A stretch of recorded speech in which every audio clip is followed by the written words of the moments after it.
오늘 우리에게 주시는 하나님 말씀은 신약성경 누가복음 4장 1절에서 13절 말씀입니다. 누가복음 4장 1절에서 13절 말씀입니다. 예수께서 성령의 충만함을 입어 요단강에서 돌아오사 광야에서 40일 동안 성령에게 이끌리시며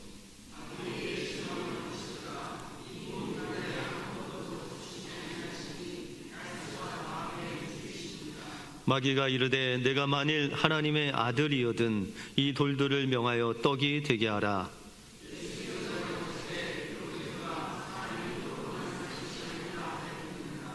마귀가 또 예수를 이끌고 올라가서 순식간에 천하만국을 보이며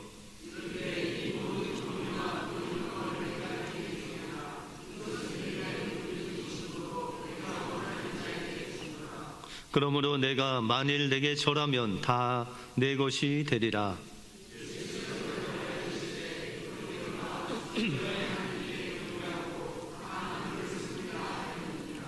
또 이끌고 예루살렘으로 가서 성전 꼭대기에 세우고 이르되 내가 만일 하나님의 아들이거든 여기서 뛰어내리라.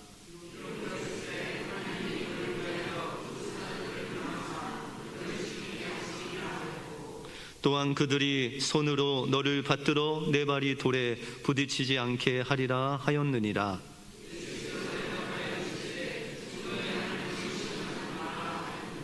같이 읽겠습니다. 마귀가 모든 시험을 다한 후에 얼마 동안 떠나니라. 아멘. 사람들과 이렇게 한번 인사하겠습니다. 하나님이 당신을 사랑하십니다. 네. 우리 오늘 2부 현장 예배로 나오신 여러분들 주님이 사랑해 주실 줄 믿습니다. 그 사랑으로 승리하시는 여러분들의 삶이 되시기 바랍니다. 우리가 인생을 살다 보면 시험이라는 게 있습니다. 여러분들 어떻게 학교 다닐 때 시험 많이 보셨어요? 시험 좋아하시는 분 계세요 혹시? 막 기대되고 기다려지고. 예. 그런데 시험을 이제 되돌아보면 그 시험을 통해서 비록 우리가 벼락치기를 하고 뭐 이렇게 몰아서 공부는 했지만 시험을 통해서 우리가 배운 것을 다시 한번 다지는 시간이 되었구나라는 생각을 하곤 합니다. 이렇게 시험에는 그런 테스트라는 시험이 있고 두 번째는 시련이라는 게 있습니다. 우리가 믿는 사람들에는 고난도 없고 어려움도 없고 늘 평안하고 행복하고 이래야 되는데 예수 믿고 나서 우리가 세상에서 맛볼 수 없는 시련이 때로는 우리의 삶 속에 있을 수 있다라는 것이죠. 그런데 하나님께서 이것을 그냥 주시는 것이 아니라 이 시련을 통해서 여러분들의 신앙을 아주 단단하게 하시기 위해서 정금같이 불순물을 빼내시기 위해서 때로는 우리에게 시련이라는 시험을 주신다라는 것이죠. 또한 마지막 시험에 유혹이라는 시험이 있습니다.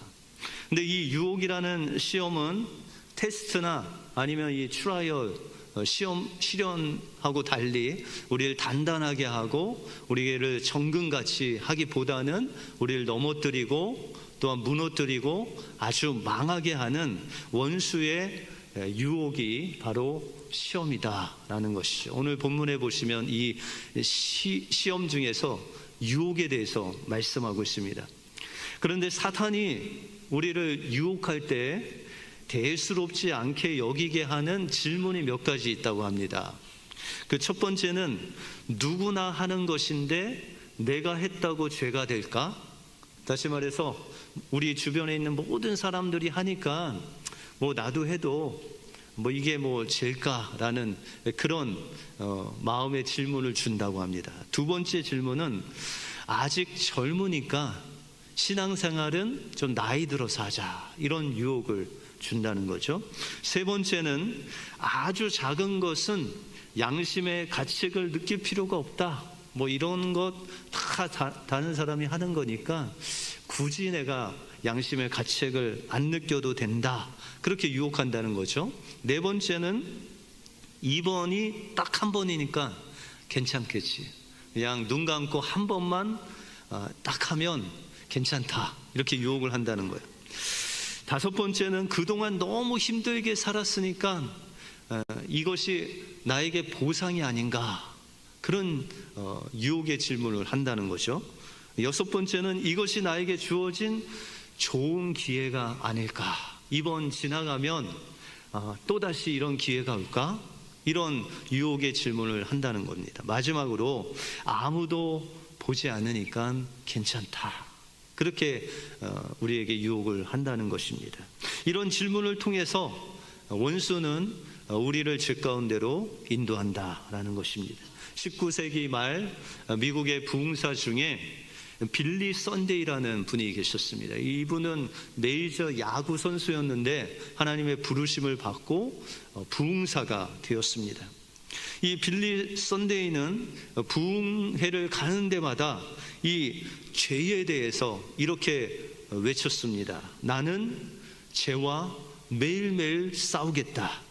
발이 있는 한 죄를 차버리겠고, 주먹이 있는 한 죄를 쳐버리겠고, 머리가 있는 한 죄를 받아버리겠고, 이를 가지고 있는 한 죄를 물어 뜯겠다. 내가 늙어서 주먹도 발도 이도 힘도 없을 때라도 영광의 집에 들어가기까지 내 잇몸으로라도 죄를 이기겠다, 이렇게 선포를 했습니다. 마귀는 지금 우는 사자와 같이 삼킬자를 찾아서 지금도 여러분 주변에 으르렁거리고 있다라는 것이죠. 그런데 우리가 이 마귀의 유혹을 이길 수 있는 비결은 바로 하나님을 가까이 하는 것입니다.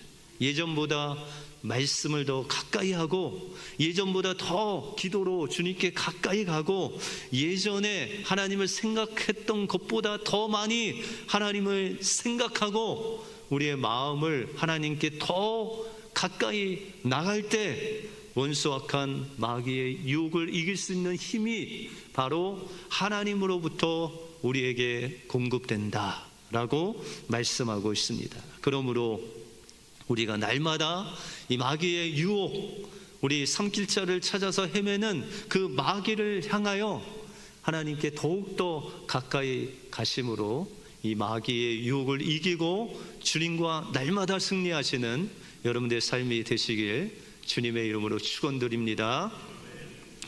오늘 본문을 통해서 마귀의 유혹이 올 때 우리는 어떻게 하나님을 가까이 하고, 또한 하나님께서 하나님을 가까이 하시는 우리에게 어떠한 축복으로 우리의 삶을 인도하시는지 오늘 본문을 통해서 살펴보겠습니다.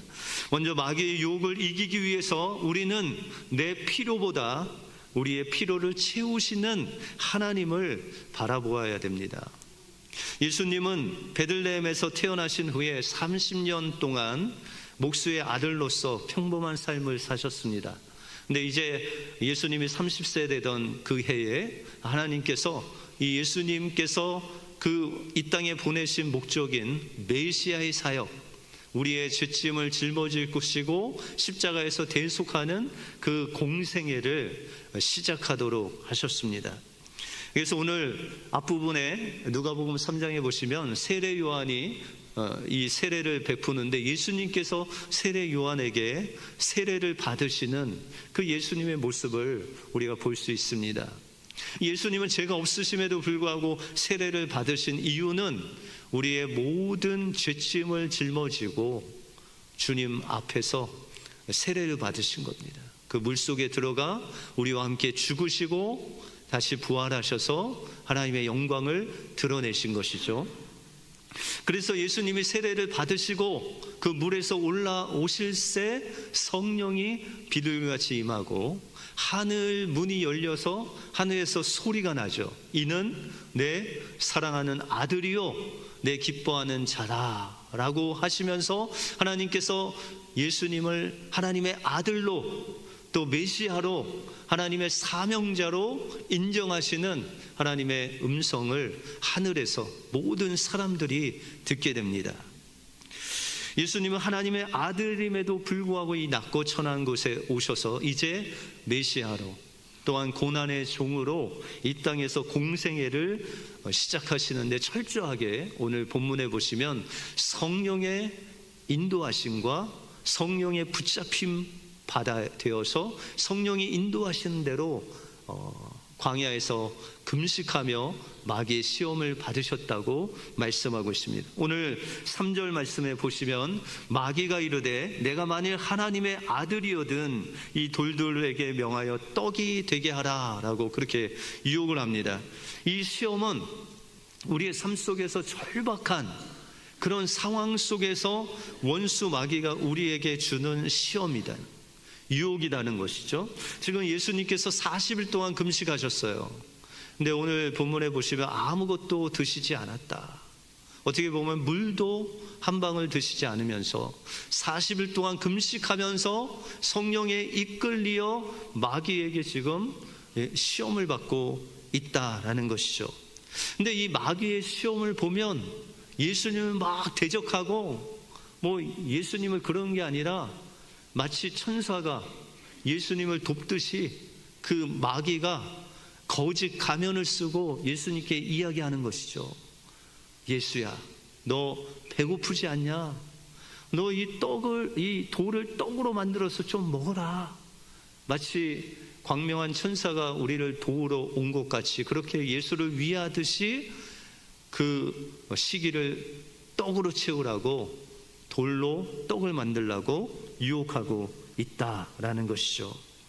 그러나 예수님은 철저하게 지금 이 돌을 떡으로 만들 수 있는 능력이 있는 하나님의 아들이셨지만 지금 예수님께서 금식하며 마귀의 시험을 받는 그 자리는 하나님의 아들의 자리가 아닌 하나님 앞에 순종하는 하나님의 종으로, 하나님의 아들이 아닌 인간으로 지금 마귀에게 시험을 받고 있다라는 것이죠.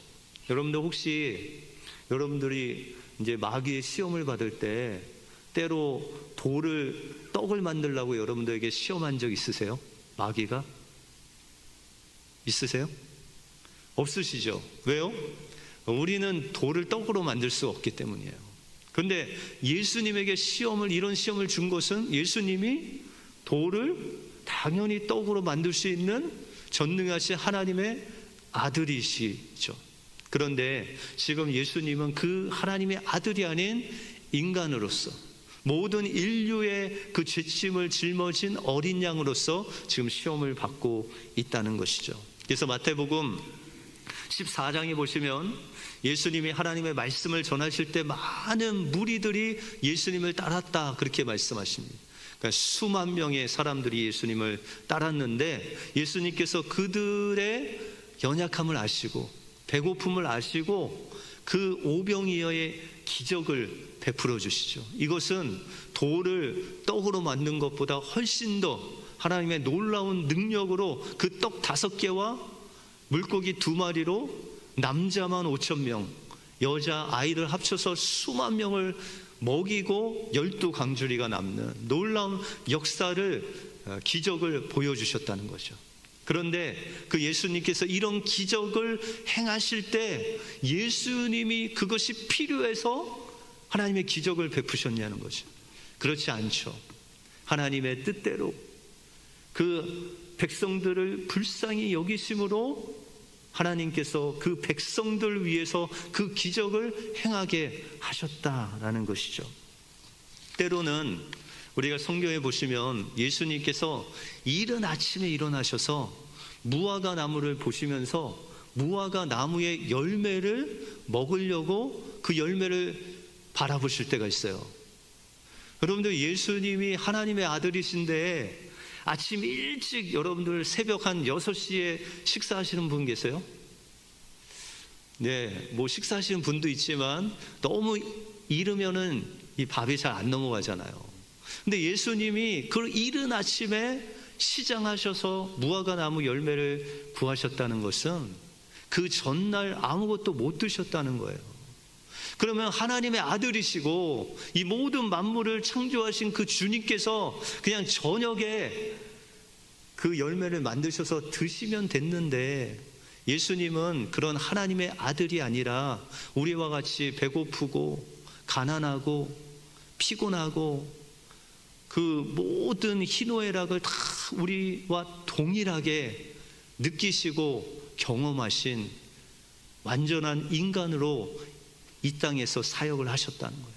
그래서 예수님은 그 시장길을 좀 푸시려고 무화과나무 열매를 그 이른 아침에 찾으셨던 그 예수님의 모습을 우리가 보게 된다라는 것이죠. 이와 같이 예수님은 어떤 상황 속의 어려움보다 늘 하나님을 먼저 생각했고 하나님이 공급하시는 것으로 살았던 주님의 모습을 우리가 기억한다라는 것이죠. 그런데 우리가 살고 있는 이 시대는 마귀가 말한 물질이 하나님보다 더 중요한 시대에 우리가 살고 있다라는 것이죠. 세상은 사람에게 가장 중요한 것은 물질이다, 돈이다, 그렇게 이야기하고 있다는 것이죠.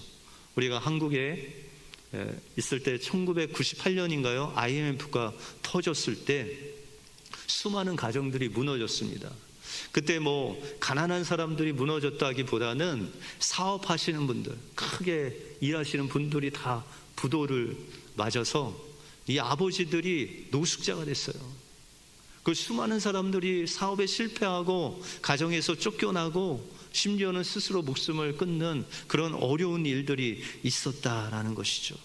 만약에 그 가정에 돈이 가장 중요한 것이 아니라 바로 그 돈을 채워주시는 하나님을 믿고 그 가족의 어려움을 같이 나누고 격려하고 기도해주고 없을지라도 그 없는 가운데 살 수 있는 방법을 알고 그곳에서 행복을 찾을 수 있었다면 그 많은 노숙자 또 가정에서 버려지고 했던 그 아버지들이 그렇게 밖으로 버려지지 않았을 것입니다.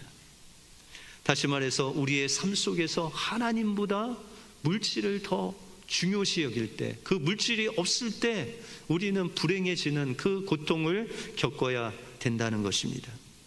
예수님은 누가복음 3장 끝부분에 세례를 받으시고 하늘문이 열리고 하나님께서 예수님을 향해서 이는 내 사랑하는 아들이다 라고 말씀하셨어요. 이제 예수 그리스도께서 이 땅에서 하나님의 귀한 사역을 할 때 그 아버지 되신 하나님을 의지하고 그 아들의 자리에서 예수님은 하나님의 사역을 하신 거예요. 그러므로 예수님께서 말씀하시기를 내가 스스로 일을 하지 않는다. 오직 아버지께서 말씀하시는 대로 내가 일을 한다고 말씀하고 있습니다. 그래서 마태복음에 보시면은 너희가 무엇을 먹을까 마실까 입을까 염려하지 말라는 거예요. 왜요? 이런 것들은 다 이방인들이 구하는 거래요.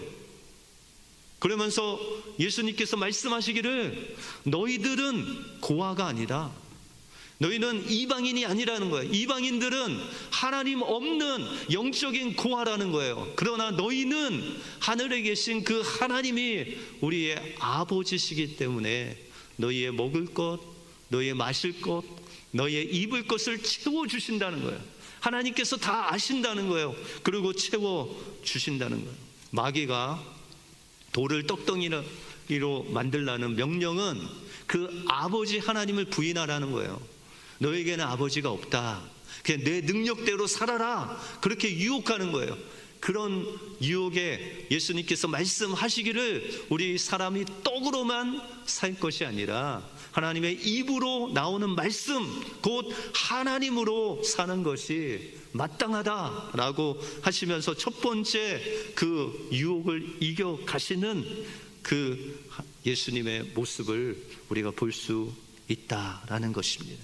그러므로 우리의 삶 속에서 우리의 필요가 채워지지 않고 정말 예수님이 40일 동안 금식하며 굶주린 그런 상황이 우리의 삶 속에 있을 때 그때도 우리의 모든 필요를 채워주시는 그 하나님을 우리가 바라볼 때 하나님께서 여러분들의 필요를 채워주실 뿐만 아니라 더 넘치는 은혜로 함께 하신다는 겁니다. 어느 목사님의 어머니가 11남매를 낳고 남편은 일찍 세상을 떠나셨대요. 그래서 홀로 이 11명의 아이를 키우는 거예요. 지금도 힘들겠지만 옛날에 여자 홀몸으로 11명을 키운다는 것은 거의 불가능한 일이었습니다. 그리고 가난 속에 산다는 건 당연한 일이었고요. 그런데 그렇게 가난한 삶을 사시다가 지인의 소개로 예수님을 믿고 교회에 나가게 되셨어요.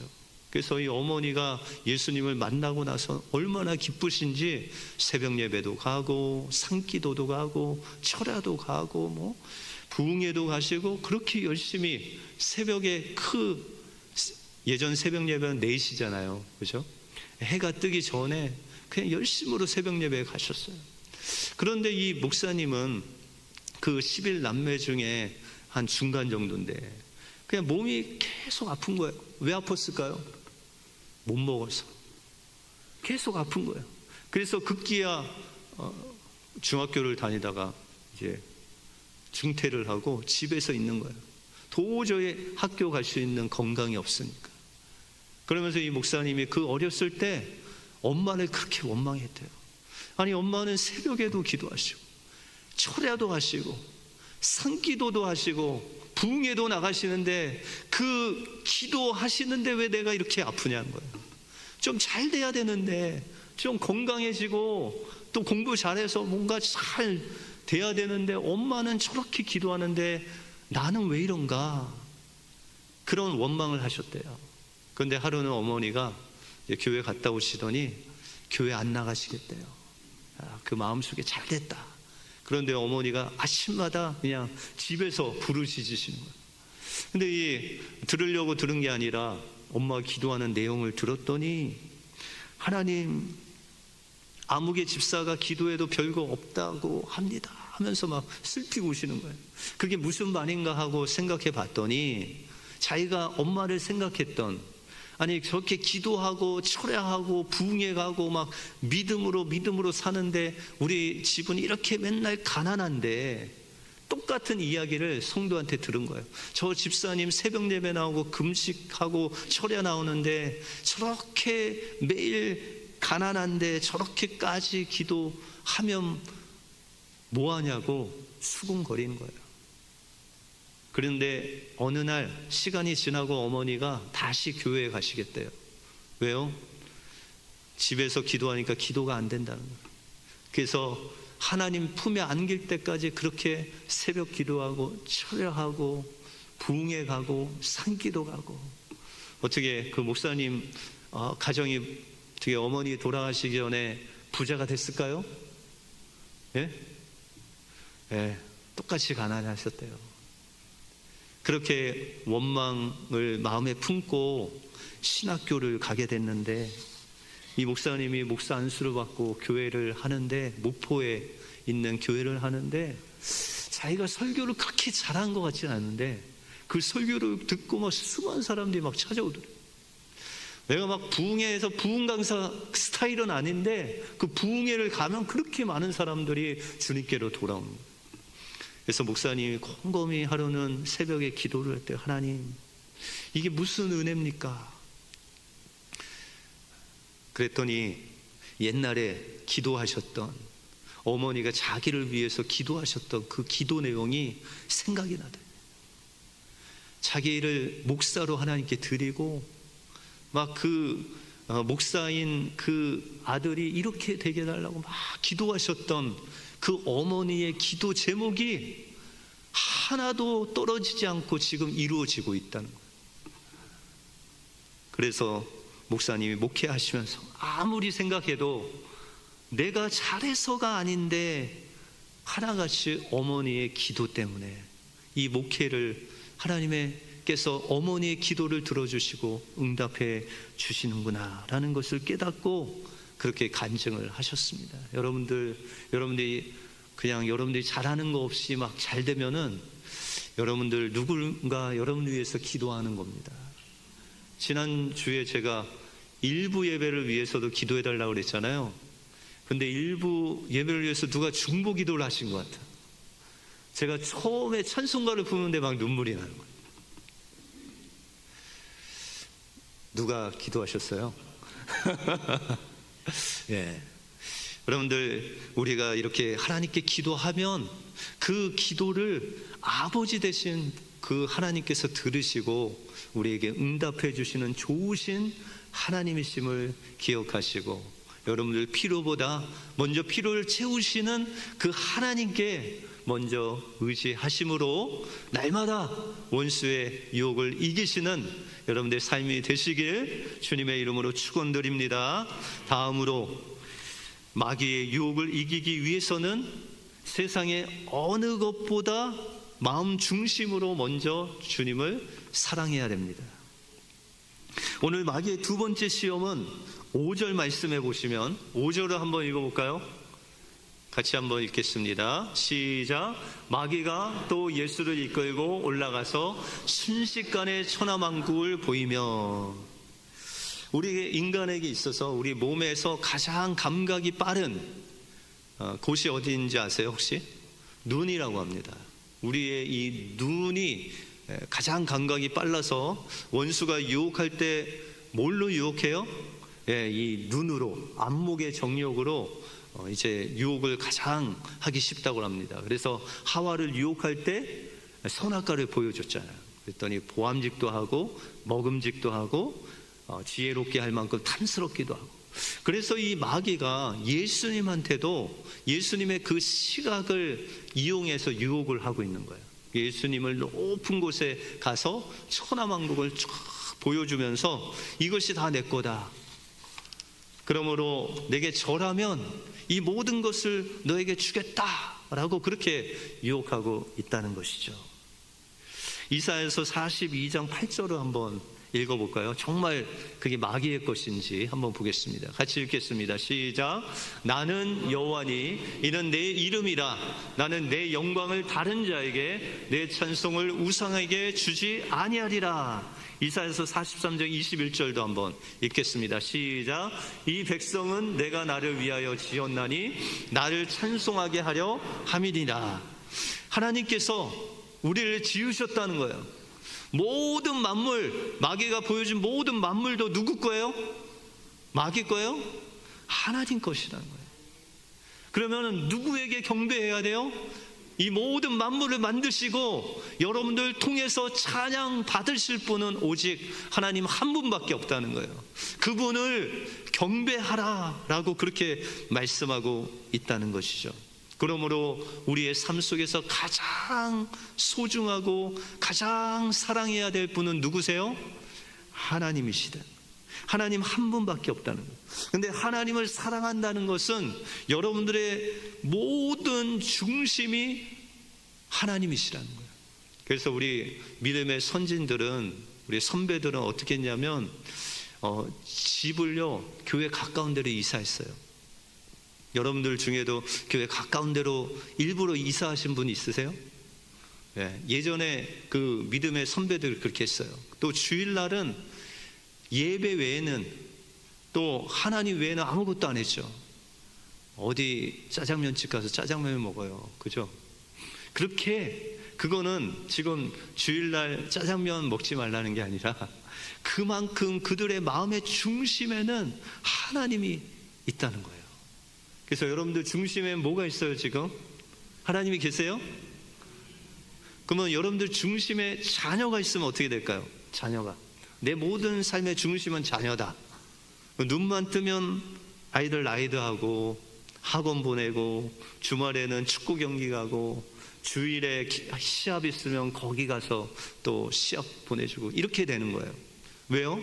자녀가 중심이 되면 우리의 모든 삶의 그 스케줄이 자녀에게 다 집중되는 거죠. 어느 목사님이 아들이 셋이 있었는데 그 막내 아들이 축구를 그렇게 잘한다.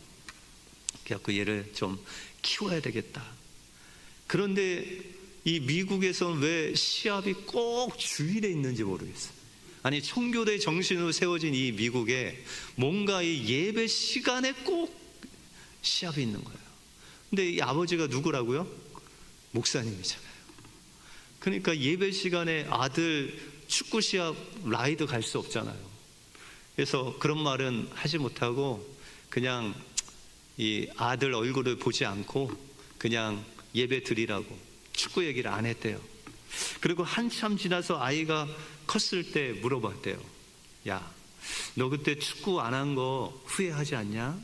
그랬더니 그 아들이 이야기하는 게 아빠, 축구보다 예배가 중요하지. 그렇게 얘기했대요.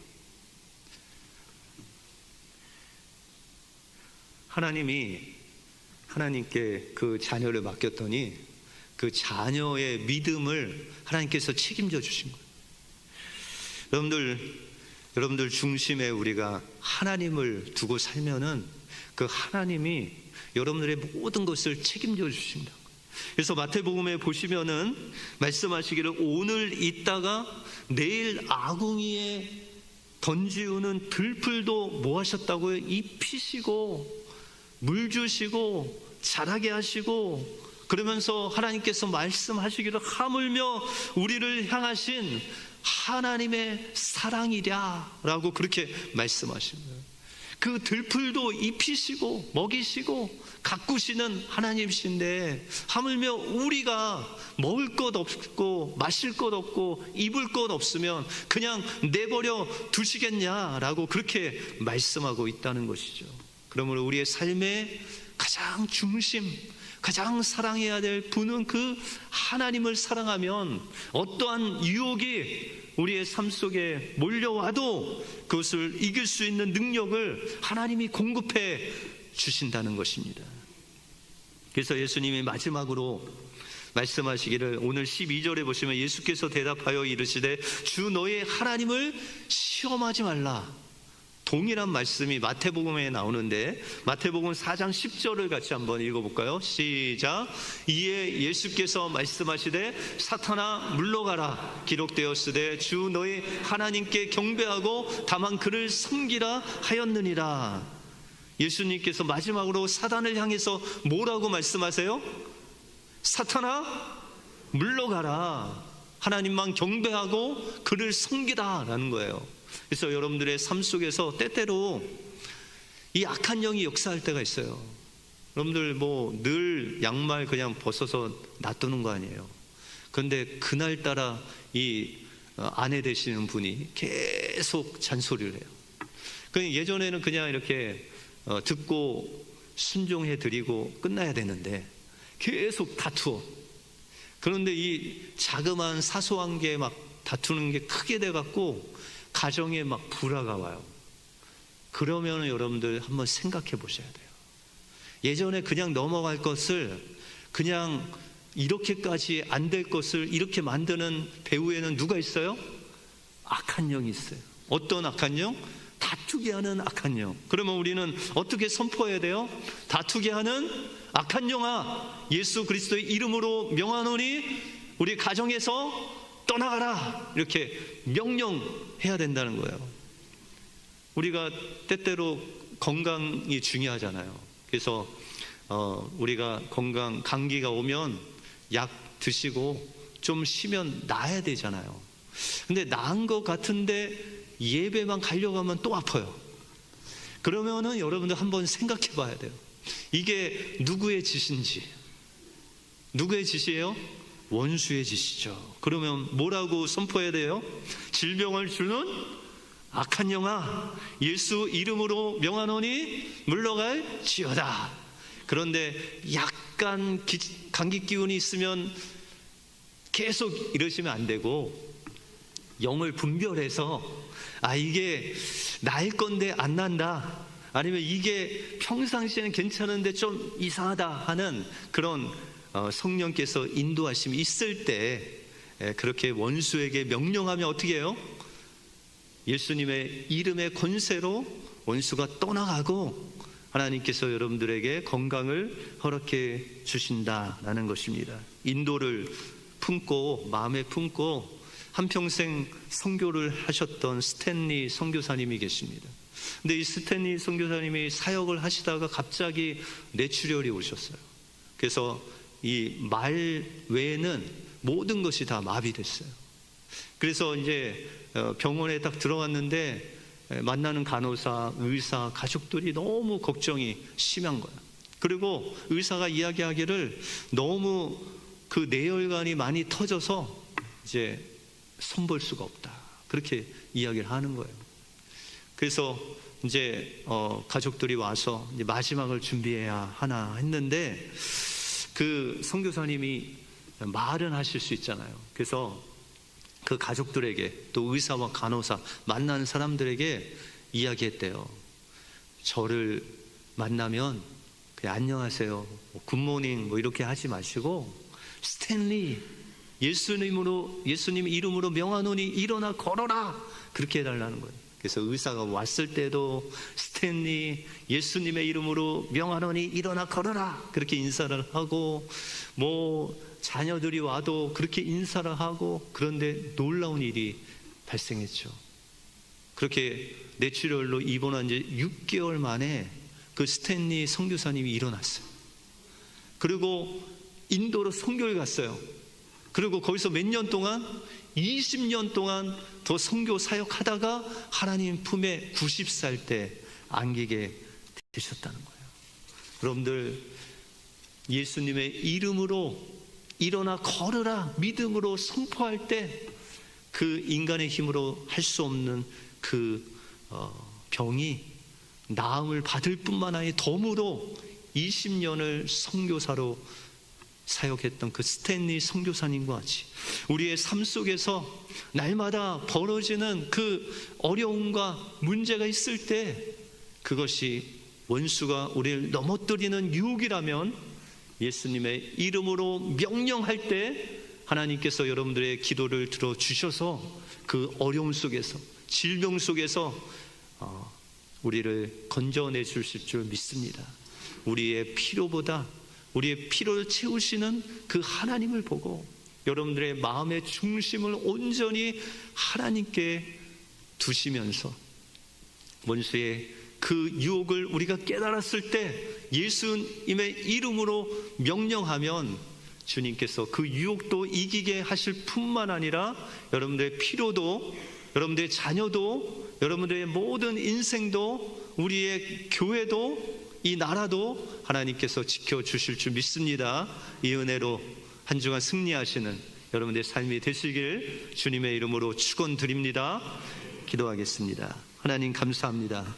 오늘 예수님께서 공생애를 시작하시면서 40일 동안 금식하며 오직 하나님만이 내 필요를 채우시는 분이시라는 것을 고백하며, 또한 그의 인생의 가장 중요한 분, 경배받으실 분, 오직 하나님 한 분밖에 없음을 고백하시면서 나갈 때 그 원수의 마귀의 시험을 이기실 뿐만 아니라 그 원수에게서 모든 인류를 구원하신 그 예수님과 같이 우리의 삶 속에서도 우리의 필요보다 우리의 필요를 채우시는 그 주님을 우리 마음 중심으로 사랑함으로 날마다 영적인 전쟁에서 승리하는 우리 은혜교회 모든 성도들 되게 하여 주시옵소서.